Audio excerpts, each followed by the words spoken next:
El Che Guevara fue un dirigente argentino nacido el año 1928 en Rosario.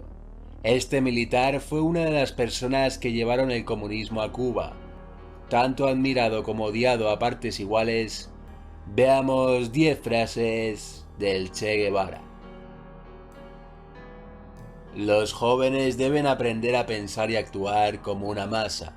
Es criminal pensar como individuos. Prefiero morir de pie a vivir arrodillado. Hay que acabar con todos los periódicos. Una revolución no se puede lograr con la libertad de prensa.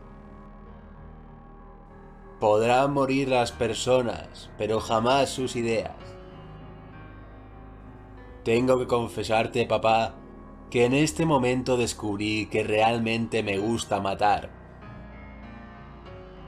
Seamos realistas y hagamos lo imposible. El negro, indolente y soñador, se gasta sus pesitos en cualquier frivolidad, o en pegar unos palos. Es mejor caminar descalzo que robando zapatillas. Un revolucionario debe convertirse en una fría máquina de matar, motivado por odio puro.